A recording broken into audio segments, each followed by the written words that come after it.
မင်္ဂလာပါရှင်27 Audio Channel လေးကနေပြန်လေးကြိုဆိုလိုက်ပါတယ်အခုတခါဖတ်ပြပေးမယ့်ဝတ္ထုတိုးလေးကတော့ဆရာကြီးမောင်သိန်းဆိုင်ရေးသားထားတဲ့ရေးလိုခန်း6ပါစေသားဆိုတဲ့ဝတ္ထုတိုးလေးကိုဖတ်ပြတင်ဆက်ပေးမှာဖြစ်ပါတယ်အချစ်ဦးနဲ့ဘယ်ဘူတာမှလွဲခဲ့ကြသလဲဆိုသလိုငယ်စဉ်ကတည်းကနှလုံးသားတစ်ထောင်မှာတိတ်တဆိတ်တိုးဝတ်ခဲ့တဲ့အချစ်ဦးဘဝလမ်းစုံတွေမှာလမ်းလွဲခဲ့ပြီးကိုစီအိမ်အောင်ရေးနဲ့သားသမီးတွေရဲ့တာဝန်ဝတ္တရားတွေကြားမှာအချိန်တွေကုန်လွန်ခဲ့ပေမဲ့ကံကြမ္မာရဲ့လေစားမှုကြောင့်အလွမ်းအဆွေးတွေနဲ့ပြန်လဲဆုံတွေ့တဲ့အခါရင်ထဲကအချစ်မီလီယံလေးတွေကပြန်လဲထိန်လင်းလာပါတယ်။ဒီအခါမှာအတိတ်ရဲ့အချစ်နဲ့လက်ရှိဘဝရဲ့အတိုင်မြုံကြားမှာသူတို့ဘယ်လိုဆုံးဖြတ်ကြမလဲ။အဲ့ဒီစိတ်ခံစားချက်အနုအရွာလေးတွေကိုဆရာကြီးမောင်သိန်းဆိုင်ရေးသားထားတဲ့ရေလိုခန်း6ပါစေသားဆိုတဲ့ဒီဝတ္ထုလေးမှာနားဆင်ခံစားကြည့်ရအောင်လားရှင်။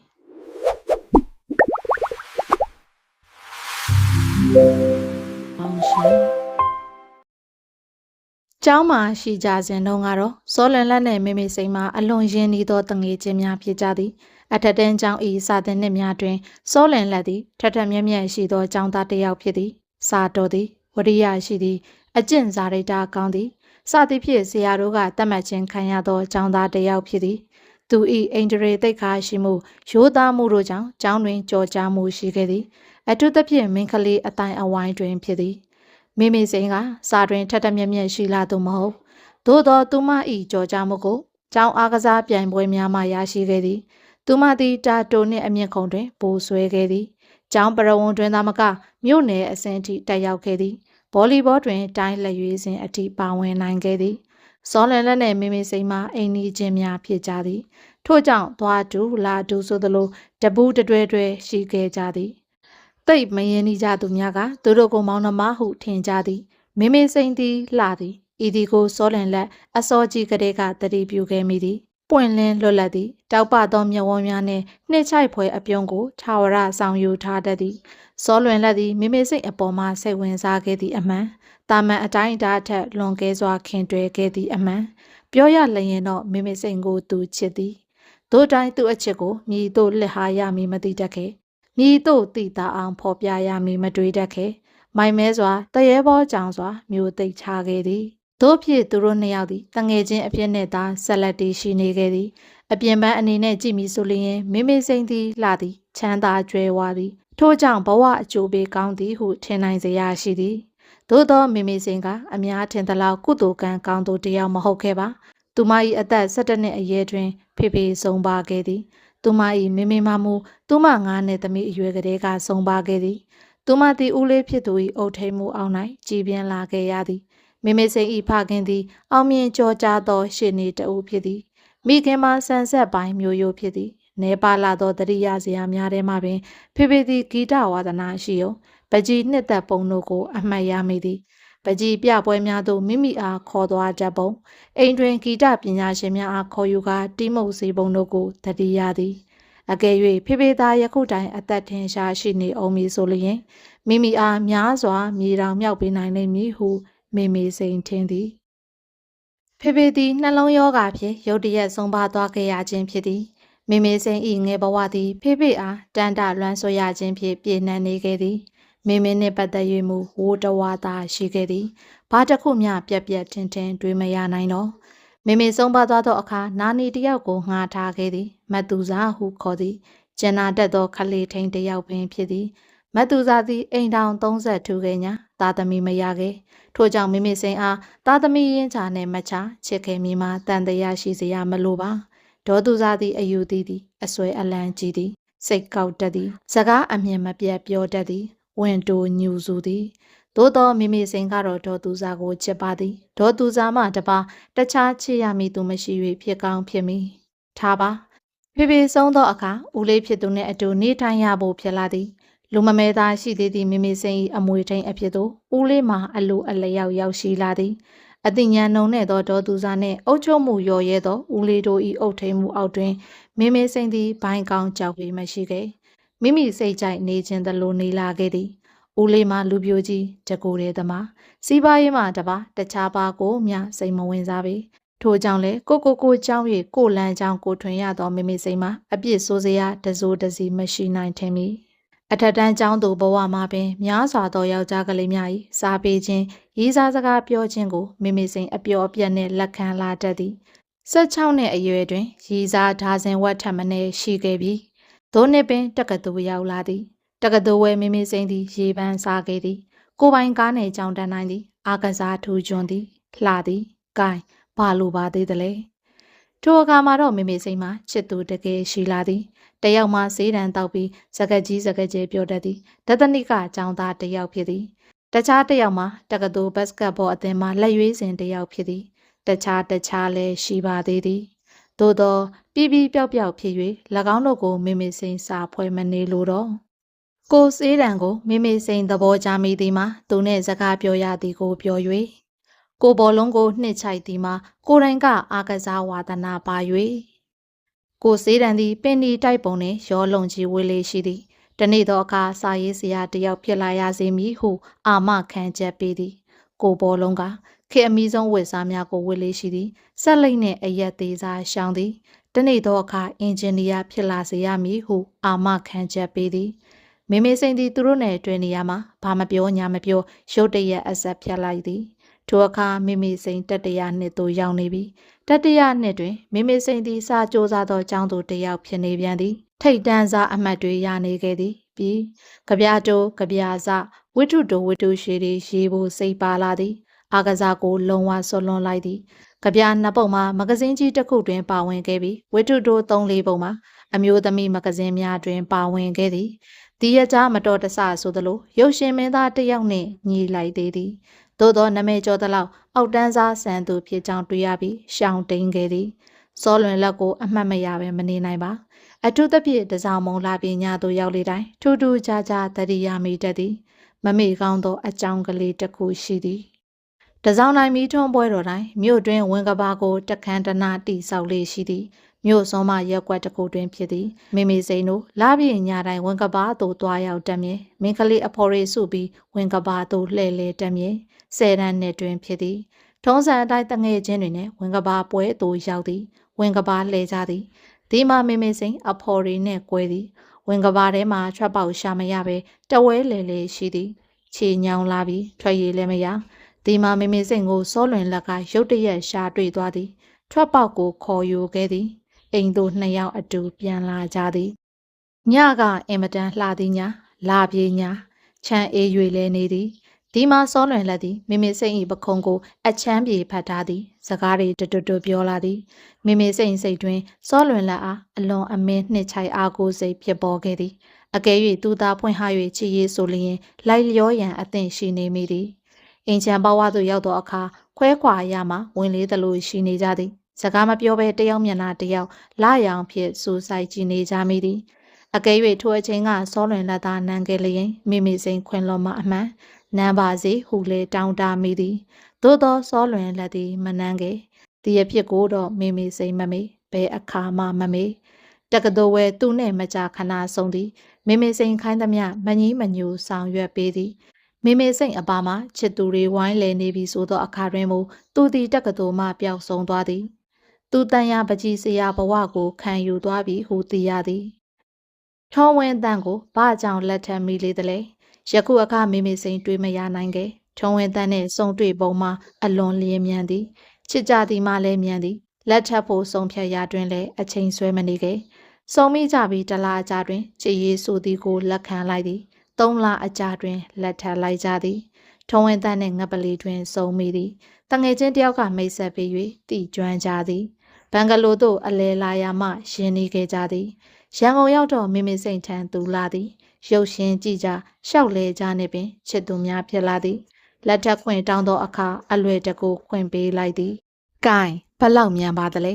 ပြောစရာတခုတော့ရှိသည်ထိုအချိန်တွင်မိမိစိတ်မှာကြောင်းကိစ္စများပြီးခဲ့ပြီးဘွဲရတယောက်ဖြစ်နေခဲ့ပြီးဆွေမျိုးမိဘတွေ့တာစရာမရှိလာတော့ကိုဝမ်းစာကိုရှာစားရန်မလိုသောအရွယ်ရောက်နေပြီဖြစ်သောမင်းကလေးတယောက်ဘာလို့ဖို့ကောင်းပါသလဲအေးလက်ထပ်လိုက်ခြင်းသည်သာအကောင်းဆုံးဖြစ်မှာပါပဲနောက်တစ်ခုရှိသေးသည်မှာထုံးဝင်းတန်းသည်ချောမောလှပသူတယောက်ဖြစ်သည်မိဘအရှိန်အဝါတောင့်တင်းသူဖြစ်သည်မိမိစိန်တို့၏မင်္ဂလာပွဲမှာခန္ဓာကြီးကျယ်လာကလိုက်ဖက်ညီလာသောအတွေ့ဖြစ်ကြောင်းလူတကာကမှတ်ချက်ချကြသည် လက်ထပ်ပြီး2လအကြာလောက်တွင်မိမိလူရွေမှားခဲ့ပြီးဖြစ်ကြောင်းမိမိစိန်သဘောပေါက်လာသည်ထုံးဝင်းတန်းသည်အရက်အလွန်ကျွန်းတောက်စားသူဖြစ်သည်အရက်အပေါင်းအသင်းကိုအလွန်အမင်ခင်သည်သူမှာရုပ်ချောတာအရက်မမိုးလျင်တိမ်မွေတာမိဘအတိုင်းဝိုင်းတောင့်တင်တာကလွဲ၍တခြားဘာမှမရှိဘာလုံးမှလည်းမလုံးမိဘထောက်ပံ့သမျှလက်ဝါးဖြန့်စားခြင်းသူသူမေမေစိန်ကိုချစ်သည်ဆိုသည်မှာတော့တန်တရားဖြစ်စေရမလိုပါမေမေစိန်ကိုယ်တိုင်ကလည်းသူ့ကိုချစ်သည်အမှန်သို့သောလောကတွင်ချစ်သည်ဆိုသည်တစ်ခုတည်းနဲ့အိမ်ထောင်တိဆောက်ရန်မလွယ်ကူလာကြောင်းမေမေစိန်တွေ့ရသည်အိမ်ထောင်သည်ဆိုသည်မှာအချစ်ထက်နန်းနေသည်ကိုမေမေစိန်သဘောပေါက်လာသည်သို့ပေမဲ့လည်းမေမေစိန်ပျော်ပျော်ပဲနေလိုက်သည်သူနဲ့အတူမြမပြည်အနှံ့အပြားလဲပတ်ခါတုံဖြုံနေလိုက်သည်တောက်ခါစားကာနဲ့နေသောထုံဝင်းတန်းမှာမကြာမီမှာပင်ရွှေမင်းသားကလေးအသွင်ပြောက်ခဲ့သည်အရက်ဖောဖောလာသည်လားမသိဝရွှဲလာသည်မျက်နှာမှာအစင်နီမြန်းပြီးမျက်ဝန်းတွင်သွေးကြောတွေရှက်တန်းလာသည်ပုံပြက်ပန်းပြက်ဖြစ်လာသည်မေမေစိန်သည်ခလေးရလာမှကိုကြောက်သည်ထုံဝင်းတန်းနှင့်ပတ်သက်သောအတွေ့အတာတစ်ခုရှိလာမည်ကိုစိုးရိမ်သည်လားခလေးတွေထုံဝင်းတန်းဤဗီဇပါလာမှကိုကြောက်သည်လားမပြောတတ်နှစ်ခုစလုံးကြောင့်လည်းဖြစ်ကောင်းဖြစ်မည်ထို့ကြောင့်ခလေးမရစေရန်ကာကွယ်ခဲ့သည်အိမ်တောင်သက်2နှစ်အကြာထုံဝင်းတန်းအရက်အလွန်ကျွံတောက်ပြီးကားမောက်၍မသေးဆုံးခင်မှာပဲမေမေစိန်သည်သူနှင့်လမ်းခွဲရန်ဆုံးဖြတ်ပြီးဖြစ်သည်ထုံဝင်းတန်းသူ့ကံကြမ္မာသူဖန်တီးသွားသောကာလ၌မေမေစိတ်မှာဘလို့မျက်ရည်ကြရမည်ကိုပင်မတိတတ်အောင်ရှိသည်မေမေစိတ်အဖို့အလကားနေရင်လင်တယောက်ရလိုက်ကအချောက်တိုက်ငယ်ငယ်ရွယ်ရွယ်နဲ့မုတ်ဆိုးမအဖြစ်အဖတ်တင်ခဲ့သည်ဟုပြောရမလို့ရှိသည်မေမေစိန်သည်ရန်ကုန်မှခွာကဇာတိမျိုးရှိမိမိတို့အိမ်ကြီးမှပင်ပြန်၍နေသည်အများဤအမြင်မှာတော့ထုံဝင်းတန်းအတွက်ကြေကွဲဝမ်းနေသည်ဟုထင်စရာရှိသည်အကြောင်းမို့မေမေစိန်သည်အိမ်ထဲမှာပဲကုန်နေကစားအုပ်များကိုအဖော်ပြုတ်နေ၍ဖြစ်သည်စင်စစ်ထုံဝင်းတန်းအတွက်မေမေစိန်မျက်ရည်တစ်စက်မှမဖြုံတည်ခဲ့ဦးလေးသည်ယခုတော့လေလူအိုလူမင်းဖြစ်နေပြီစံဖြူသွားကျိုး၍ပရေနှရေတွန့်နေသောဇီစာကြောင်းသောအိမ်ပေါ်များ၏ညူဆိုခြင်းကိုခံရသောအဖိုးအိုတယောက်အဖြစ်ရောက်ရှိနေခဲ့ပြီမိမိတို့၏ကျယ်ဝန်းသောခြံနှင့်ခြံအလယ်မှခန့်ထဲလာသောအိမ်ကြီးမှလည်းပုံစံရိုးကပုံမကြပန်းမကြဖြစ်နေခဲ့ပြီအရာရာသည်ဟောင်းနှွမ်းခြင်းအိုမင်းခြင်းဆွေးမြေခြင်းစသည့်ဇရာရိပ်များလွှမ်းနေသည်မေမေစိန်သည်နှုတ်ပြိုသောတောက်ပသောရှောလတ်သောဘဝကိုခုံမင်းသူဖြစ်သည်ထိုကြောင့်မြို့တွင်ကြာရှည်မနေနိုင်ခဲ့ရန်ကုန်သို့ပြန်ရောက်လာသည့်အခါတွင်လည်းဝင်းကျင်မှာတက္ကသိုလ်ကျောင်းသို့ဝင်ခြင်းမျိုးမဟုတ်တော့တငယ်ချင်းအပေါင်းအသင်းတို့မှလည်းတက္ကသိုလ်ကျောင်းသူဘဝကအပေါင်းအသင်းစိတ်ထားမျိုးမရှိတော့အရာရာသည်အချိန်နဲ့အမျှပြောင်းလဲနေခဲ့သည်စောလွင်လက်နဲ့စုံတွေ့ဖို့ကိုမကြိုးစားခဲ့သူသည်အောင်မြင်ကြော်ကြားသောပကြီးစရာတယောက်ဖြစ်နေပြီသူ၏လက်ရာများကိုသတင်းစာမဂ္ဂဇင်းများကချီကျူးရေးသားကြသည်လက်တကန်းသာကွာသည့်နေရာသို့ရောက်ခဲ့ပြီးဆိုတော့လေသူနှင့်တွေ့ရန်ဝင်လေနေသည်သူနှင့်ကဘဝချတယ်လို့ဖြစ်နေသည်မေမေစိန်လက်မထက်မီကပင်သူလက်ထက်ပြီးနှင့်သည်မုတ်ဆိုးမှဘဝဖြင့်သူရှိမှမျက်နာပြရမည်ကိုလည်းတိတ်ငယ်သည်ထင်သည်ကဘာသည်ကျင်းမြောင်းသည်ဆိုတော့လေအားထုတ်မှုမပြုကြသူတို့အဖို့လွှဲဖယ်စေရနေရာတွေရှိနေသည်ပင်ဆိုရမည်သူတို့ချင်းမတော်တဆပင်မဆုံးပြေဒီကြားမှာမေမေစိန်သည်ဥငွေတော်နဲ့ဆုံးပြေခဲလေသည်ဥငွေတော်မှာမေမေစိန်ထက်အသက်9နှစ်လောက်တော့ကြီးသည်တီကြီးငိမ့်သက်သည်နှုတ်နဲ့တိမ်မွေးသည်ငွေစရင်အရာရှိတအိုးပင်ဖြစ်သည်ရုပ်ရည်ကတော့ရက်ကျွမ်းရည်ကျူသူဤဘဝကိုသူ့ဘာသာတိဆောက်ခဲ့သည်ဆိုသည်ကိုတူးကိုချွန်သမားသို့တော်မိဘအတိုင်းဝိုင်းတောင့်တင်းသည်ကိုမေမေစိန်သိသည်သူမိဘများမှာဦးလေးနှင့်မိရင်ဆွေရင်များဖြစ်ကြသည်ဦးလေးဤမိတ်ဆွေဆိုသည်မှာပစ္စည်းအရာတွင်ဒိတ်ဒိတ်ကျဲရီကြီးဖြစ်ကြသည်အမှန်မေမေစိန်သည်သူ၏တည်ငြိမ်မှုကိုကြိုက်သည်တိမ်မွေ့မှုကိုနှစ်ချိုက်သည်အထူးသဖြင့်မိဘအာမကိုပဲကိုတူးကိုချွန်လာမှုကိုလက်ခံကအကျဉ်းချုံ၍လက်ထပ်လိုက်သည်ဦးငွေတော်မှကောင်းတာရှိသည်မုတ်ဆိုးမှဖြစ်သည်ဆိုခြင်းနှင့်ပတ်သက်၍ဘလို့မှပြဿနာမတက်ခဲ့ခြင်းဖြစ်သည်သဘောထားကြီးစွာဖြင့်ထိုအကြောင်းအရာကိုခွင်လောခဲ့သည်နောက်တစ်ကြောင်းမှာမေမေစိန်ကိုအထင်ကြီးခြင်းဖြစ်သည်မေမေစိန်လိုမိမမျိုးရသည့်အတွက်မိမိကိုမိမိကဘာပေါ်မှာကံအကောင်းဆုံးလူတစ်ယောက်ဟုအထင်ရှိနေသည်ထို့အတွက်မေမေစိန်နှစ်သိမ့်မိသည်မေမေစိန်ကပြေးပွဲပြိုင်ပွဲများ၌လူတို့၏လက်ခုပ်တံကိုကြည်နူးတတ်သောအကျင့်ရှိခဲ့သူမဟုတ်ပါလားလက်ထပ်ပြီးမကြမီမှာပင်လာရှိုးမျိုးသို့ပြောင်းရသည်ထိုနေ့ရက်များသည်ပျော်ရွှင်ပွဲကောင်းသည်ဟုမေမေစိန်ထင်သည်သူတို့သည်နှင်းမုံထဲမှမနက်စောစောထား၍လမ်းလျှောက်သည်မီးလင်းဖို့အနီးမှာရှင်တွဲထိုင်ကစကားစာမီပြောရင်းညံ့နှံ့အောင်နေကြသည် လွတ်လပ်စွာချစ်တေနှီးနှောကြသည်နိုင်ငံခြားရုပ်ရှင်တွေကပြရည်စံခရီးထွက်သည့်စုံတွဲသပွဲအထင်ရောက်မိသည်ဒီလိုနဲ့ပင်ရက်တွေကုန်လာသည်လတွေညောင်းလာသည်နှစ်တွေပြောင်းလာသည်ဦးငွေသောတစ်မြို့ပြီးတစ်မြို့ရွှေရသည်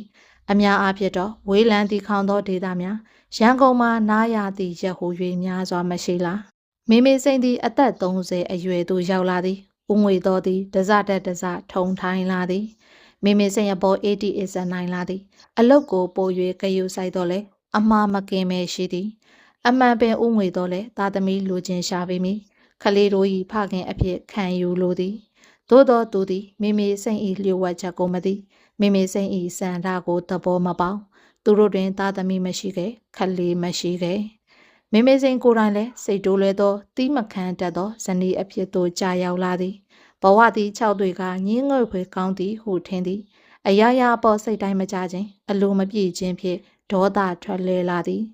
တခါတရံအုံးငွေတော်ကိုထားခဲ့ကကြာမြင့်စွာခရီးထွက်သွားတတ်သည်ဘာရဲလို့မဟုတ်အပေါင်းအသင်းဟောင်းများရှိရာသို့ဖြစ်သည်ထိုနေရာတွင်လည်းကြာရှည်မနေနိုင်ပဲပြန်ခဲ့ပြန်သည်ခရီးလမ်းများတွင်မိမိစိန်သည်စွန့်စားပြလိုစိတ်ပေါ်ပေါက်ခဲ့ဖို့သည်သဇင်းယောက်ျားတို့နှင့်တွေ့ဆုံချက်စားသောစိတ်ကိုရင်ဇလံမျိုးကိုတွေ့မိသည်အကယ်၍မိမိစိန်သာအလိုရှိမည်ဆိုပါကလည်းထိုဇက်လံမျိုးရရှိရန်မှအလွန်လွယ်ကိုသည်သို့သောလက်တွေ၌မိမိစိန်သည်မြမဝင့်ရဲသည်အမှန်ခရီးမှပြန်လာတိုင်းမိမိစိန်သည်နှုတ်ပြိုလန်းဆန်းလာသလိုရှိသည်အင်အားပြေလေဟန်ရှိသည်ထိုကာလမျိုး၌သူတို့ဇနီးမောင်နှံသည်အိမ်တော်အိုရက်များကလိုရှိကြသည်မိမိစိန်သည်ဥငွေတော်၏ယူရမှုချိုးတာမှုအလိုလိုက်မှုစသည်တို့အကြမှာနှစ်မျောနေမိပြန်သည်အကယ်၍မိမိစိတ်အနေနဲ့ခရီးလမ်းတွင်စွန့်စားမှုပြုခဲ့လျင်လည်းဦးငွေသောညူစုမိသူတရားမဟုတ်ကြောင်းတွေ့ရသည်သူ၏ခွင်လော်သည့်ခံမှုတည်ငြိမ်မှုတို့မှာအံ့ဩစရာကောင်းလောက်အောင်ကြီးမားသည်မှာအမှန်မိမိစိတ်အနေနဲ့ကလည်းသူ့ကိုပြစ်ခွာသွားဖို့ခက်သည်အင်အားတရက်သည်ဦးငွေတော်မှရှိသည်တီးခံခွင်လော်နိုင်စွမ်းလွန်ခြင်းဖြစ်သည်ဤဒီကပင်မိမိစိတ်အားတုံနှောင်ဆွဲငေနေခြင်းဖြစ်သည်သို့သောဝေးလံသည့်ခေါင်သောဒေသမှာကြာမြင့်စွာနေထိုင်ရခြင်းဦးငွေတော်မှာတစတက်တစထုံထိုင်းလာခြင်းတို့မှာမိမိစိတ်အဖို့ခွင့်မလွတ်နိုင်စရာများဖြစ်လာပြန်သည်နေရာတစ်ခုတွင်အတ္တိတကြမနေနိုင်ခြင်းအတွက်ထာဝရမိတ်ဆွေမရှိမရနိုင်စင်စစ်မိမိစိတ်တို့မှာဘာလုံးမှမလုပ်ဖဲနဲ့လေထိုင်စားနေနိုင်လောက်အောင်ငွေကြေးတောင်းတင်းသည်အလောက်ကထွက်ဖို့အခါတရာမကပြောဘူးသည်ဦးငွေတော်ကခေါင်းမာသည်သူအစွမ်းအစဖြင့်ရယူနိုင်ခဲ့သောလုပ်ငန်းကိုယူသည်တစ္ဆာရှိသည်အသက်မပြေမချင်းအငြိမ်စာမယူလို့မိမိစိတ်ဘဝမှာငယ်စဉ်ကတောက်ပါခဲ့သလောက်ယခုမှမေးမိန်နေသည်ငယ်စဉ်ကလှုပ်ရှားခဲ့သလောက်ယခုအခါငြိမ်နေသည်စင်စစ်သည်အဖြစ်ကိုမိမိစိတ်မလိုလားစောလွန်လက်ဤတည်များကိုကြားရသည်သူဤစင်ကဲအောင်မြင်မှုများမှာအားကြဖွဲဖြစ်သည်နိုင်ငံသားသို့ပကြီးပညာတော်တင်အဖြစ်သွားရောက်ရသည်ပြန်လာပြီးနောက်ပိုင်းတွင်သူ၏လက်ရများမှာပုံမိုအကြီးအသွေးရှိလာသည်တောက်ပြောင်လာသည်သူ့နာမည်သည်ကြော်စောခြင်းနှင့်အတူရက်တည်နေသည်ပကြီးပြပွဲများတကူတော်ပြပွဲများ၌ကြီးကြီးမားစွာဖြင့်ပကြီးကားများရောင်းချနေရသည်ပြပွဲများကသူ့ကိုဖိတ်ခေါ်ကာနေရာပေးအမော်တင်ကြသည်မိမိစိန်သည်သူနှင့်အပေကြောင့်လွဲကြရသည်ကိုစဉ်းစား၍မရကံဖဲသည်ဟုဆိုရလိမလားသူ့ဇနီးဖြစ်လာသူသည်ကံကောင်းသူဖြစ်မိထင်သည်မိမိစိန်လိုချင်သောဘဝမှာအရာရှိကြတော်ဖြင့်ဝေးလံသည့်ခေါင်သောအရက်များသို့ပြောင်းရွှေ့နေဖို့မဟုတ်ခင်မွန်းတဲ့ဆိုသည်မှာမနက်9 နာရီခွဲရုံသွားကညနေ4 နာရီအိမ်ပြန်လာဆိုသည်မျိုးမဟုတ်အောင်မြင်တောက်ပသောခင်မွန်းတဲ့၏နဘေးမှာလက်ခုပ်တန်းကိုအတူနာခံရသောဘဝမျိုးခင်မွန်းတဲ့၏အောင်မြင်မှုအပေါ်ဂုံယူဝင့်ကြွားနိုင်ခြင်းမျိုးပြပွဲတွေပရိသတ်တွေမီးမောင်းတွေရှေ့မှာရက်ရခြင်းမျိုးကိုအလိုရှိသည်မှာအမှန်တစောင်းမုံလာပညာကအဖြစ်မျိုးကိုတွေးမိတော့လေမနေ့တနေ့ကလိုပဲရင်မပုံနွေးလာမိပြန်သည်သူငါကိုချစ်တော်ချင်နေမှာပါဒါပေမဲ့အရင်ဒီဆုံးကနေအမုန်းဆုံးဖြစ်သွားမှာကိုမဝင့်မရဲဖြစ်နေလို့မစတာပဲဖြစ်မှာငါကလည်းသူ့ကိုဘာကြောင့်များတိတက်ပိုးပြီးမဆွဲဆောင်နိုင်ပါလဲအိုးကိုလက်ရဲ့မင်းကိုမေးစိန်ချစ်ပါတယ်သူသာချစ်တတ်တဲ့သူတယောက်ဖြစ်ရမည်သူမှာအနုပညာရှိသည်စိတ်ကူးရှိသည်စိတ်ကူးနဲ့အနုပညာပေါင်းစပ်နေသည်လူတယောက်၏အချက်ဟာဘယ်အခါမှ ADAZ ရှိလိမ့်မည်မဟုတ်ဘူးစောလွင်လက်ထံစာတစောင်ရေးဖို့မိမိစိန်ဆုံးဖြတ်သည်ဟေးကိုလက်တို့ကိုမှတ်မိသေးရဲ့လားတို့မေးစိန်မှာမြို့မှာအတူနေခဲ့တဲ့မိမိစိန်ရဲ့လေမင်းရဲ့ကြော်ကြားတဲ့သတင်းတွေကြားရသိရပြီးတတိတရရှိလွန်းလို့စာရေးလိုက်တာပါ ကိုလက်ကတော့ကွယ်တကယ်ပကြီးစရာရင်ကြီးကိုဖြစ်နေပြီနော်နိုင်ငံကျော်ကဘာကျော်ပေါ့ဟုတ်စားမင်းအတွက်ငယ်တငယ်ချင်းတယောက်အနေနဲ့ဂုဏ်ယူပါတယ်ကိုလက်တို့ကတော့ဝေးလံတီခေါင်တဲ့မြို့ကလေးမှာရောက်နေတယ်တို့ကိုမမေ့သေးဘူးတတိရတယ်ဆိုရင်စာပြန်နိုင်လောက်အောင်အချိန်လဲရမယ်ဆိုရင်ပြန်နိုင်အောင်လို့တို့လိပ်စာထည့်ပေးလိုက်တယ်မမေ့တဲ့ခင်တဲ့မေစိန်စောလွင်လက်ထံမှာစာပြန်လာလျင်အမှန်ပင်မေမေစိန်ဝမ်းသာသည်စာထဲတွင်စောလွင်လက်ကမေမေစိန်ကိုမမေ့ကြောင်းတတိယနေကြောင်းပြန်ကြားခဲ့သည်ဒီနောက်မှာစာအဆောင်ဆောင်ကိုလူတုံပြန်ခဲ့ကြသည်မေမေစိန်သည်ရန်ကုန်စင်းရံပြင်းသည်စောလွင်လက်နှင့်တွေ့ဆုံရန်မှတပါတခြားမရှိသူမ၏စိတ်ကူးရင်ဇလန်းအတွက်ရင်မာပူနွေးနေသည်သူမရောက်ရှိလာမည့်အကြောင်းကိုစာကြိုရေးထားသည်လာကြိုပေးဖို့လဲမှားလိုက်သည်ဦးငွေသောအနေနဲ့ခရီးစဉ်ကိုကန့်ကွက်မှမဟုတ်ကြောင်းသိကြသည်သို့သောအမှန်ပြောရလျင်တော့သူမ၏စိတ်မှာလေးလံနေသည်ဦးငွေသောအနေနဲ့တန်စရာရှိစရာအကြောင်းမမြင်ရခင်ကလည်းသွားနေကြပြီးစောလွင်လက်နဲ့အဆက်အသွယ်ဖြစ်နေသည်ဆိုခြင်းကိုတဲလွန်စားမထားပဲဖျောက်ဖျက်ပြင်းမြဲတို့အစင်လျက်ယခုခရီးမှာအခါတိုင်းနဲ့မတူမယိုးသားသောခရီးဖြစ်နေသည်ဟုမိမိဘာသာနားလေသည့်အလျောက်လိပ်ပြားမတန်ဦးငွေသောအပေါ်တစ္ဆာဖောက်ဖျက်ရာရောက်သည့်ထက်မိမိကိုမိမိတစ္ဆာဖောက်ဖျက်နေပြီလားဟုတန်တရားပွားသည်စဉ်းစားတွေးဝေရင်းနှင့်ရက်အတန်ကြာသွားသည်သို့ပေမဲ့အဆုံးတွင်သွားမည်ဟုမိမိစိန်ဆုံးဖြတ်သည်ထုံးစံအတိုင်းပင်ဖြစ်သည်အစတွင်အိမ်မှညင်ငွေလာကြောင်းတဘာဝသည်ပြင်းဤ၆သွေးပွဲကောင်းကြောင်းညီးသည်ထိုအခါဦးငွေတော်ကမိမိစိတ်အတွက်တစုံတရာဖန်တီးပေးရန်ကြိုးစားသည်သူအတက်နိုင်ဆုံးသောအရာမှာအိမ်တွင်ဖဲဝိုင်းဖြစ်စေရန်လူစုပေးုံများသာဖြစ်သည်ဤဒီကိုညင်းဆိုပြီးခရီးထွက်မှဖြစ်မည်ဆိုသောအခါဦးငွေတော်ထံမှအလွယ်တကူပင်ခွင့်ပြုချက်ကိုရရှိခဲ့သည်ထုံးစံအတိုင်းပင်ဖြစ်ပါသည်မင်္ဂလာတုံလေးစိတ်တွင်စုံမိကြသောအခါမေမေစိန်နှင့်စောလွင်လက်တို့ချက်ချင်းပင်မှတ်မိကြသည်ဖက်လဲတကင်းမဖြစ်ရုံတမဲဝမ်းသာအာရနှုတ်ဆက်ကြသည်ကိုလက်ကငယ်ရုံမပြောက်ဘူးနည်းနည်းဝလာတာတခုပဲမေစိန်လည်းဒီအတိုင်းပဲမေစိန်ကတော့နည်းနည်းပိန်သွားတယ်လို့ပဲစောလွင်လက်သည်ငငယ်ကလိုပင်တက်ကြွစေဖြက်လက်စေထက်ထက်မြက်မြက်ရှိသေးဟန်ကိုနှုတ်ပြိုသည့်သူ၏မျက်နှာ၌မြင်ရသည်လေစိတ်ရှိကားထားရာသို့လျှောက်လာကြသည်ဘောက်စ်ဝက်ကင်ကားတစ်စီးကိုညွှန်ပြကတက်လေမေစိန်ကားတွေဘာတွေနဲ့ဆိုပြီးတော့အထင်ကြီးမသွားနဲ့တငယ်ချင်းတယောက်ရဲ့ကားကိုဆွဲလာတာတိတ်မကြွားပါနဲ့လေမေစိန်သိပါတယ်အမှုပညာသမားတွေနာမည်ကြီးသလောက်မချမ်းသာကြဘူးဆိုတာနားလည်ပါတယ်ပြောသားပြောလိုက်ရတော့လေရှင်နေနိုင်မကောင်းလားပဲမေစိန်နဲ့သာဆိုလျင်ကိုလက်ကကြော်ကြားမှုကိုရှာဖွေနိုင်ပြီးမေစိန်ကငွေနဲ့ကြောထောင်နောက်ခံပြုနိုင်မှာပဲစိတ်ထဲကဆိုမိသည်ရန်ကုန်မြို့တွင်မေစိန်ပိုင်းတိုက်ခန်းကျဲကြီးတခန်းရှိသည်မိမိတို့မနေဖြစ်သဖြင့်ဝင်းခွဲညီမတယောက်ကိုတင်ထားရသည်အခန်းတခန်းကိုသာရန်ကုန်လာသည့်အခါတိုင်းတဲခိုဖို့တည်တံ့ယူထားသည်ထိုတိုက်ခန်းရှိရာသို့ပို့ပေးဖို့ပြောရသည်လမ်းတွင်ထွေရလေးပါးစကားပြောလာကြသည်စောလွင်လက်သည်မိမိစိန်နှင့်ပြန်လဲဆုံတွေ့ရသည့်အပေါ်ဝမ်းသာနေဟန်ပြသည်မိမိစိန်ကတော့စောလွင်လက်သည်ငယ်စဉ်ကလိုပင်ဆွဲဆောင်နိုင်သောအင်အားရှိမြဲဟုတွေးနေသည်မိမိစိန်ကိုတိုက်ခန်းရှိသို့ပို့ပေးသည်မိမိစိန်ကနောက်တစ်နေ့တွင်တွေ့ဖို့အတွက်ဖုန်းဆက်မိအကြောင်းမှားကြကစောလွင်လက်ကိုပြန်လှော်လိုက်သည်ဆက်စုသောညမဝန်ခွေရှိသူစောလွင်လက်ကိုခေါ်မသွားလို့မိမိ၏တီးတန့်အခန်းသို့ရောက်လာသောအခါအထီးကျန်သလိုခံစားရသည်ပြီးစိတ်မှာဇနိုးဇနောင်ရှိနေမိသည်လည်းအမှန်အကယ်၍စောလွင်လက်သာရုပ်ရည်ရောအမို့အရာပါပြောင်းလဲနေမည်ဆွဲဆောင်မှုကင်းသောလူတစ်ယောက်ဖြစ်နေမည်ဆိုလျင်တော့မိမိစိန်ဤဒီခရီးစဉ်မှာအပျော်တက်တက်ခရီးစဉ်သာဖြစ်မည်ခဏတစ်ပြုတ်တွေးဆုံကြကရွှေယုံနှင့်ရွှေကြားပုံမြင်လိုအသီးသီးလမ်းခွဲပြီးပြန်ကြဖို့သာဖြစ်သည်ယခုတော့သူသည်ထင်မှတ်သည့်ထက်ဆွဲဆောင်မှုအားကောင်းနေသည်နှုပြိုခြင်းတက်ကြွခြင်းဖြင့်ပြေဝသူတစ်ယောက်ဖြစ်နေသည်မိမိနှင့်စာလျင်စောလွင်လက်တို့မှာတစုံတစ်ခုရှိသည်ထိုတစုံတစ်ခုကြောင့်ဦးငွေတော်မှထိခိုက်နိုင်သည်ကြေကွဲဝမ်းနည်းမှုကိုဖြစ်စေနိုင်သည်ထို့သို့ဖြစ်စေသင်ပါသလားကိုယ်စိတ်ချမ်းသာမှုတစ်ခုတည်းအတွက်သူတစ်ပါးကိုထိခိုက်စေသင်ပါသလားမိမိစိန်တွေးသည်စိတ်ထဲမှရုတ်တရက်နောက်ကြည့်ရှုပ်ထွေးသွားသည်ရေချိုးခန်းသို့ဝင်သည်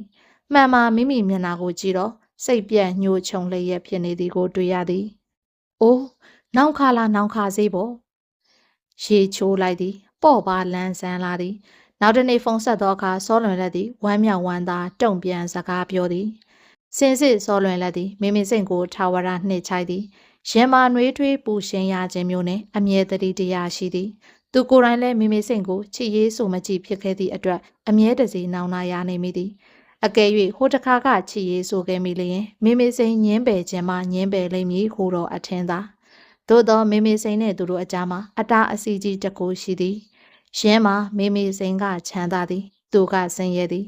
ထိုနှစ်ရန်တိုင်းသည်မေမေစိန်နှင့်သူတို့အကြားမှာကြီးစွာသောအတားအစီကြီးတစ်ခုဖြစ်ခဲ့သည်မေမေစိန်ကိုသူခင်ပါသည်တသက်တာပတ်လုံးအခင်အမင်မပြတ်နေခြင်းသည်အကယ်၍မေမေစိန်ကသာသူ၏အချစ်ကိုညှင်းခဲ့လျင်မျက်နာပြတ်ရမည်အဆက်ရမည်ခင်မင်မှုစိတ်သုံးကအမုန်းတရားကချောင်းဝင်နေရယူပေးလိမ့်မည်ထိုအဖြစ်ကိုသူလက်မခံနိုင်မခံခဲ့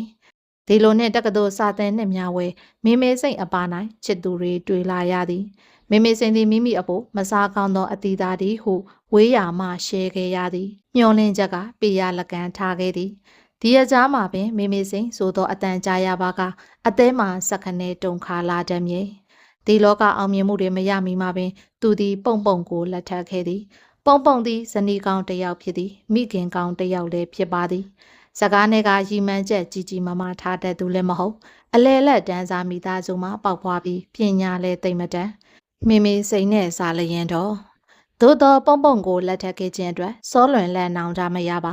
ပုံပုတ်ကိုလက်ထပ်ခဲ့ခြင်းကြောင့်သာဒီချစ်မြတ်နိုးစပွဲသမီး2ယောက်နဲ့သား1ယောက်ကိုရခဲ့ခြင်းဖြစ်သည်ဟုထင်မှတ်မြဲ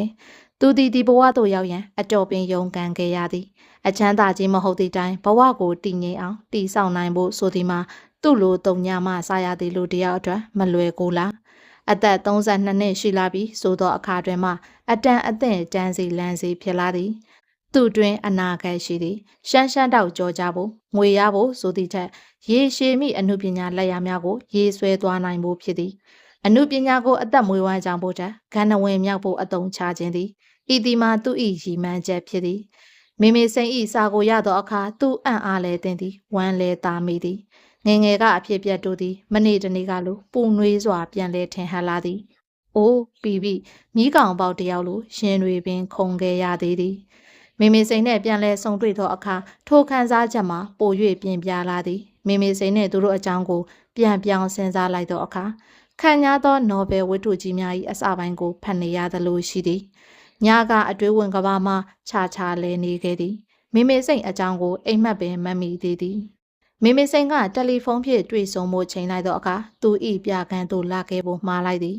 လောလောဆယ်တွင်သူသည်မြို့လဲ၌အခန်းတစ်ခုငှားကတကူတော်ပြပွဲတစ်ခုကိုပြနေစေဖြစ်သည်မေမေစိန်ရောက်လာသည်မေမေစိန်သည်အပြာရောင်ကိုနှစ်ချိုက်သည်သူမ၏အဝတ်များမှာအပြာရောင်လွှမ်းနေသည်ဒီကနေ့ပြကန်းမှလူဆုံးသည်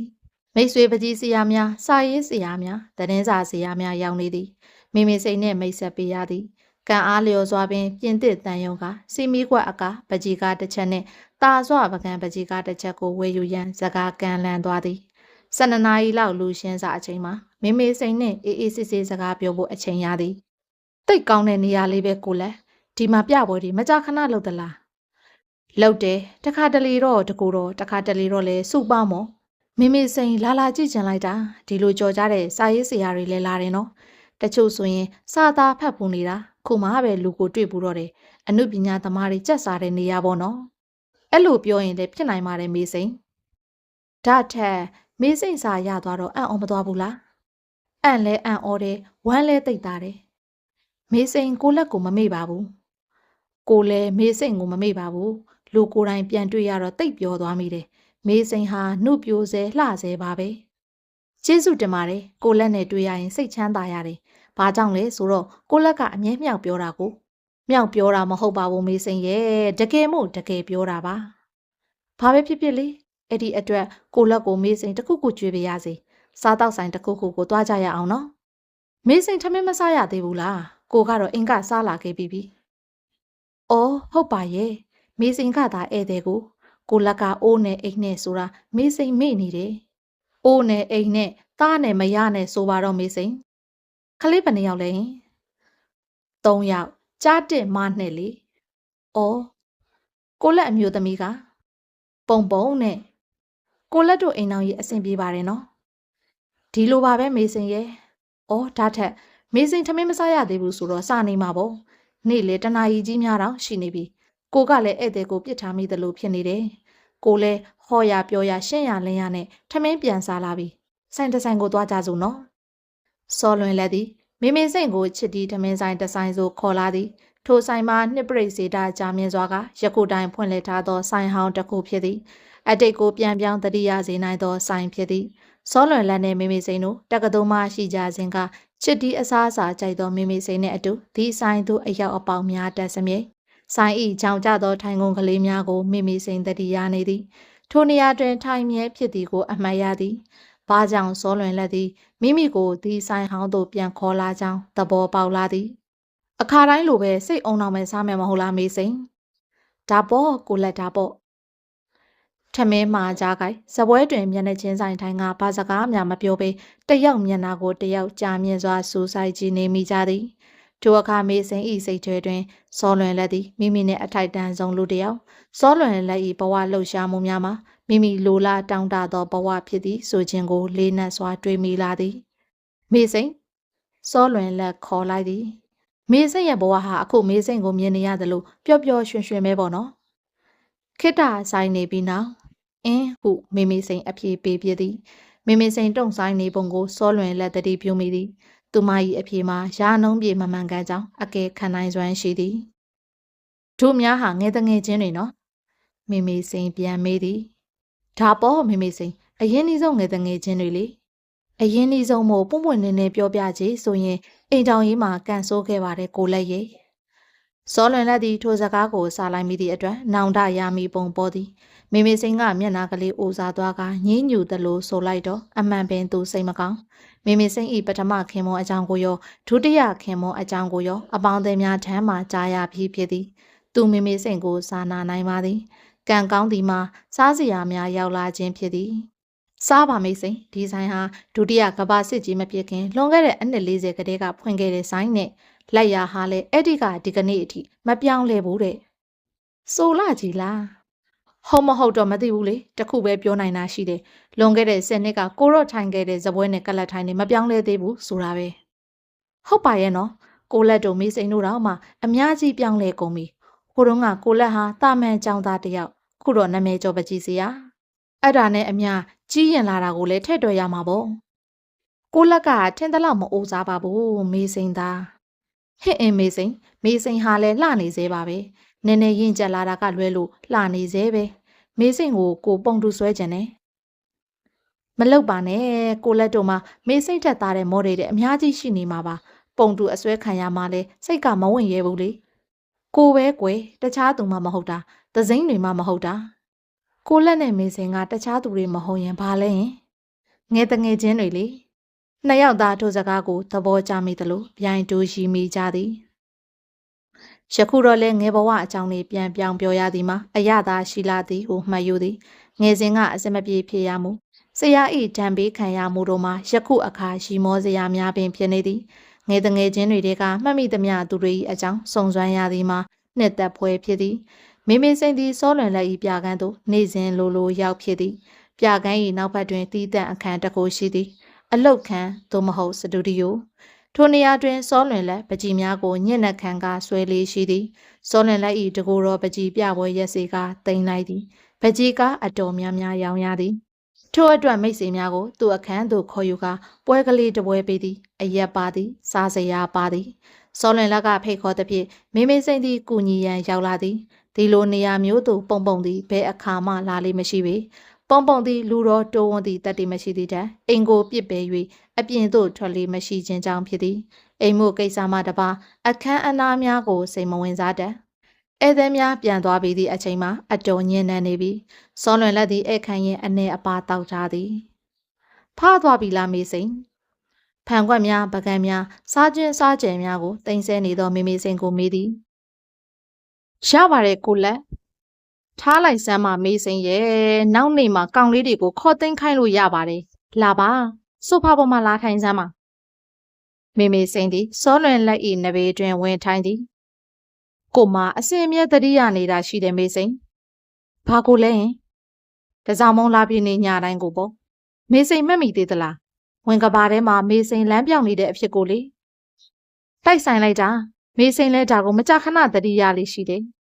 ပြောရအောင်မေစိန်ထရေမှုကျွဲခိုးပေါ်ဆိုသလိုတော့မထင်စေချင်ဘူးအဲ့ဒီတုန်းကကိုလေဘာဖြစ်တယ်လဲကိုလက်မေစိန်ကိုဖွင့်ပြီးချစ်ရေးဆိုမိမလို့ဖြစ်ခဲ့တယ် ကိုလက်ရဲ့မေးစိန်ကတုံခိုက်စွာညင်ညိုမိလိုက်သည်အဲ့ဒီတုန်းကမေးစိန်ကိုယ်တိုင်လဲကိုလက်ချစ်ရေးဆိုမလားလို့မျှော်လင့်မိတယ်ချစ်ရေးဆိုပါစေလို့လဲကြိတ်ပြီးဆူတောင်းနေမိတယ်ဟုပြောမိမတက်ရှိသည်မေးစိန်ရဲ့မေးစိန်ကိုငငယ်ကလေးကချစ်ခဲ့မိတယ်ခုလဲချစ်နေမိတယ်ဆိုရင်မေးစိန်ယုံမလားယင်ယုံပါတယ်ဒါပေမဲ့ဘာကြောင့်မေးစိန်တို့လွဲခဲ့ကြတာပါလိမ့်နော်နှစ်ဖိုးစာလိုပဲဆိုရမယ်ထင်ပါရဲ့ကွယ်သူတို့နှစ်ဦးသည်ရှွန်းလဲသောမျက်လုံးများဖြင့်တယောက်ကိုတယောက်ကြာမြင့်စွာစူဆိုင်ကြည့်နေမိကြသည်နှလုံးသားများပုံနွေးလာကရင်ခုန်တန်မြန်လာသည်။အော်အချစ်ဆိုတာဒါပဲထင်ပါရဲ့မိမိစိန်တွေးသည်စောလွန်လက်၏လက်တစ်ဖက်သည်ပခုံးကိုထွေပိုက်လာသည်ကိုဆွဲယူလိုက်သည်မွတ်သိပ်သောနှကန်းလာများအကြားမှရှည်ကြသောအနံသည်ပေါက်ဖွာလာသည်မိမိစိန်ယုံကန်လိုက်သည်မိစိန်ပြန်မယ်ကိုစိတ်ဆိုးသွားသလားဒါကြောင့်မဟုတ်ပါဘူးတိတ်မျက်နှာသွားမှဆိုလိုပါမပြန်ပါနဲ့တော့လားဟင်းနောက်များမှဘယ်တော့လဲတနင်္လာနေ့ကိုလက်အားသလားအားပါတယ်အားရမှာပေါ့ဒီတော့မှအိမ်ကိုပြန်မအိပ်ဘူးလို့ပြောပြီးလာခဲ့မယ်နော်စောလွင်လက်သည်မိမိစိန်ကိုအိမ်သို့ကိုယ်တိုင်လိုက်ပို့ပေးသည်မိမိစိန်အပေါ်ရောက်ပြီးအိတ်ခမ်းတကားဖွင့်လာကလက်ပြနှုတ်ဆက်လေးမှကားကိုမောင်းထွက်ခဲ့သည်မိမိစိန်သည်တက်ပြင်းရှိုက်သည်အာယုံဝဲပြင်းပြသောဆန္ဒသည်ညှိကျွဲလာသည်ပင်ပန်းနွမ်းနေသလိုရှိသည်တောင်တမွတ်သိမ်မှုကြောင့်ပင်ပင်ပန်းနွမ်းနေရခြင်းဖြစ်သည်နက်နက်ပိုင်းအိယာမနိုးသောအခါစောလွင်လက်သည်အိယာမမထသေးပဲမိမိစိန်အကြောင်းကိုတွေးသည်သူနှင့်မိမိစိန်အကြားမှာတစုံတစ်ခုရှိလာပြီဟုထင်သည်သို့မဟုတ်အကြောင်းအရာတရက်သည်မလွဲမသွေပေါ်ပေါက်လာမည်မှသိကြသည်ယမန်နေ့ကတွေ့ဆုံရမှုသည်မိမိကိုမိမိအိမ်အောင်ရှင်တယောက်ပါလားဆိုသည့်အသည့်ကိုမူမှေဖုံးကွယ်သွားစေသည်ယခုတော့လေသူမိမိစိတ်ကိုနားလဲလာသည်မိမိစိတ်၏မျက်ဝန်းများကိုစိုက်ကြည့်ကအသေးနှလုံးကိုနမိတ်ဖန်နိုင်သည့်အထိသူကလည်းရင်ကျက်လာနေခဲ့ပြီဖြစ်သည်မိမိစိတ်ကိုလိုလားတောင်းတမိသည့်အမှန်ပြင်းပြသောစိတ်ဆန္ဒဖြင့်စိတ်ရှိလက်ရှိချစ်လိုသည်ကလည်းအမှန်ခုပဲကြည့်မိမနဘေးမှအိပ်စက်နေသောပုံနေရတွင်မိမိစိတ်ဖြစ်လိုက်စေခြင်းသည်မိမိစိမ့်သာဆိုပါကဆိုသောအတွေ့ဝင်လာသည်ပုံသည်အိယာမှနိုးချသွားသည်စောလွင်လက်ဆက်လျက်၍လဲလျောင်းနေသည်ဒက်ဒီတူတူကိုဖမ်းထားလိုက်ပါဒက်ဒီအခန်းအတွင်းတဝုံဝုံပြေးဝင်လာတဲ့အတူသမီးငယ်ဆူဆူဤအတန်ကိုကြားလိုက်ရသည်သားငယ်သည်အိတ်ခမ်းအတွင်းပြေးဝင်လာကဂရင်ပေါ်သို့ခုန်တက်လိုက်သည်ကိုခွကြောကတက်ဖက်ဘေးမှဝင်ပူနေသည်တတနဲ့မိမိဒက်ဒီအိတ်နေတယ်လေမနှောက်ရှက်ကြနဲ့ကွယ်မိဘကန်စီမှာပုံဤအတန်ကိုကြားရသည်ဒက်ဒီတူတူမကောင်းဘူးသမီးရဲ့ဖဲပြားတွေကိုယူပြေးတယ်ဂရင်ပေါ်သို့သမီးငယ်ရောက်လာကမောင်ဖြစ်သူဤလက်မှဖဲပြားကိုလူသည်ကြည်စမ်းဒက်ဒီသမီးရဲ့ဖဲပြားတွေကြည်ကုန်ပြီလွတ်ပေးလိုက်ပါကွယ်ဖဲပြားကအဖိုးလည်းမတန်မဲနဲ့စောလွင်လက်ထားထိုင်လိုက်သည်ကရဝိသွားရင်သမီးကောင်းစီမလို့လှုပ်ထားတဲ့ဖဲပြားတွေကြည်ကုန်ပြီကရဝိကိုသမီးကဘာသွားလုံမှလဲဟင်းဒက်ဒီကလေဒက်ဒီပဲညကဒီတနင်္ဂနွေကျရင်သမီးတို့ကိုဘိုးကျုပ်ပန်းချန်လိုက်ပို့ပေးမယ်ကရဝိလိုက်ပြမယ်ပြောပြီးဟုတ်လားဒက်ဒီအဲ့ဒီလိုပြောလိုက်သလားပြောတယ်ဒက်ဒီနော်ဒက်ဒီပေါက်ပြီးရှောက်ပြောနေတာမဟုတ်ပါဘူးနော်အေးပါကွယ်ပို့ပေးရမှာပေါ့တူတူကမကောင်းမှုဒက်ဒီသူမကမနာလိုဝင်တိုးစိတ်ရှိတယ်သမီးလှမကိုမနာလိုဖဲပြားကိုခြေပစ်တာဟုတ်လားတူတူကနာနဘက်ကိုလက်နေပိတ်ခါတို့မကြကလားဖယားဟုအော်နေသည်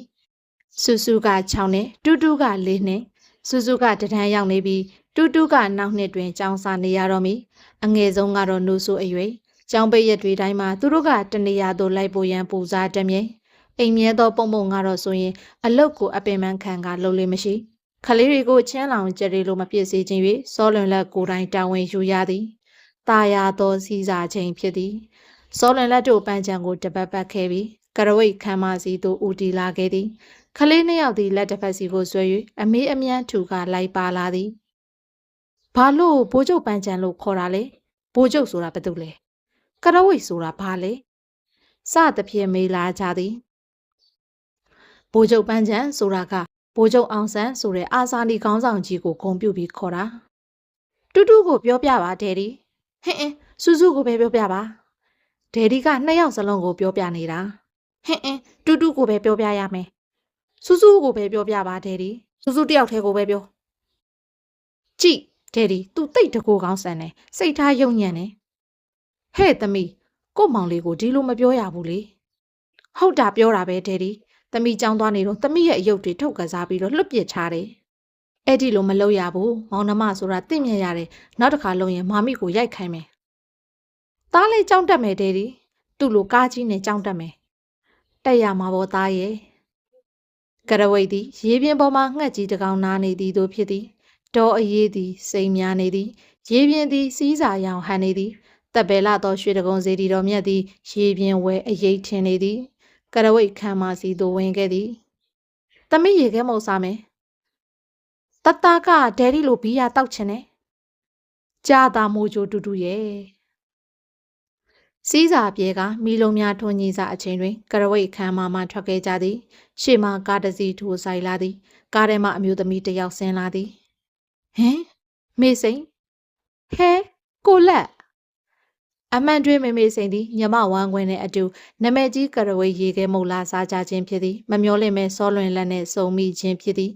မေစိန်ကစောလွင်လက်၏လက်တစ်ဖက်စီမှခလေးနှစ်ယောက်ကိုငုံကြည့်သည်စောလွင်လက်မှာခိုးတုပ်ခိုးထဲနှင့်မိထားသူလိုဖြစ်နေသည်ကိုလက်ရဲ့ပစ္စည်းတွေလားဒါပေါ့မေစိန်ထိုင်ချလိုက်သည်ချစ်စရာခလေးတွေပါလားသမီးရဲ့နာမည်ဘယ်လိုခေါ်တယ်လဲဖြိုးဝေပါတိတ်ကောင်းတဲ့နာမည်ပဲသားရဲ့နာမည်ကရောတူတူကမဖြေပြောလိုက်လေစူးစူးကဝင်၍တိုက်တွန်းသည်နင်းမရှိပါနဲ့ငါကအကောင်ပြောနေတာနင်းကတိတ်ရိုင်းတာပဲတသားလေးကမျက်နှာကြီးလဲစူပုတ်လို့ပါလားဘာဖြစ်လာတယ်လဲသူကဒက်ဒီလိုဘီယာမတောက်ရလို့တဲ့အန်တီ။အော်ဖအေးတူသားပါလား။ကြီးလာတော့တောက်ရမှာပေါ့ကွယ်။ဒက်ဒီလိုနာမည်ကြီးပကြီးစရာလည်းဖြစ်ဘီယာလည်းတောက်ဟုတ်ပြီလား။မေစိန်သည်မတ်တက်ရက်လိုက်သည်စောလွင်လက်နဲ့မျက်နှာချင်းဆိုင်မိသည်။မေစိန်၏မျက်နှာမှာဟန်ဆောင်၍ပြုံးရတော့လဲညှိုးနေသည်။မျက်ဝန်းများကဆွဆွကအသေးတွင်ငိုကြွေးနေရခြင်းကိုထုတ်ဖော်နေသည်။စောလွင်လက်သည်သူမကိုမြည်သို့နှစ်သိမ့်ရမည်မသိပဲရှိသည်။ကိုလက်ဟင်မေစိန်အဖော်တွေစောင့်နေပြီးသွားတော့မယ်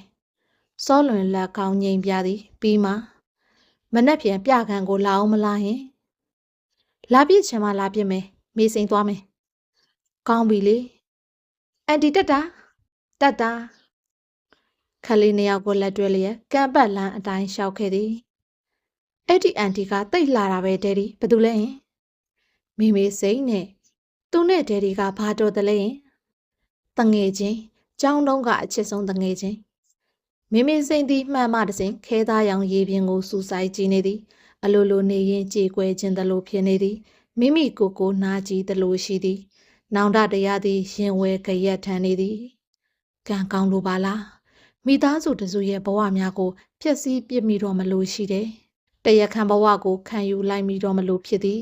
ဒီကနေ့သူနဲ့ဒီနေရာမှာစုံမိလိုက်သည့်အတွက်ကံကောင်းသည်ဆိုရမည်သူ၏ရေပေါ်ရေရှမ်းဘဝတွေကနတ်ဆိုင်သောပြကလေးဘဝကိုလျှက်တစ်ပြက်တည်နာလဲလိုက်ရခြင်းဖြစ်သည်မိမိအဖြစ်ကိုမိမိပြန်ရှမ်းမိသည်မေစိန်ဆုံးဖြတ်ချက်ချလိုက်ပါသည်ခင်မွန်းတဲ့ထံပြန်ပြီးချစ်သည်မချစ်သည်ထားခလေးယူရန်ဆုံးဖြတ်လိုက်သည်အနောင်အဖွဲအတွေ့အတာသည်မေစိန်၏စောက်တရားမဲ့ဘဝကိုနှောင်တွဲကြလိမ့်မည်ရင်းတို့ဖြစ်တည်ငြိမ်ခြင်းကိုရရှိနိုင်လိမ့်မည်ထင်သည်ခလေးရှိသည့်အတွက်ဘဝတွင်တာယာဆိုပြေနိုင်လိမ့်မည်ဟုထင်သည်မေစိန်သည်တထိုင်တည်းနဲ့ပင်ခလေးငယ်တွေရဲ့အတန်နှင့်တာယာညံစီသောဘဝကိုစိတ်ကိုရင်ပြစ်လိုက်သည်ပူလောင်ပြင်းပြသောရမတ်ဆန္ဒများရေလိုခန်းချောက်ကအေးငိမ့်ချမ်းမြေသောမိခင်ဘဝသို့ရောက်ရှိရပါစေကြောင်းရွှေရောင်ဝဲလည်နေသည့်ရွှေတကုံစီတီတော်မြင့်ကြီးအားစိတ်မှတိုင်းတဲဆူတောင်းလိုက်ပါသည်ဩကလာမဂဇင်းမတ်လ1980ဆရာကြီးမောင်သိန်းဆိုင်ရေးသားထားတဲ့ရေလိုခန်းချောက်ပါစေသာဆိုတဲ့ဝတ္ထုလေးကဤတွင်ပြီးဆုံးပါပြီရှင်အဆုံးထိလိုက်ပါခန်းစားပေးခဲ့ကြတဲ့ပရိသတ်တယောက်ချင်းစီတိုင်းကိုအထူးပင်ကျေးဇူးတင်ရှိပါတယ်အားလုံးပဲကိုယ်စိတ်နှဖျားရွှင်လန်းချမ်းမြေ့ကြပါစေရှင်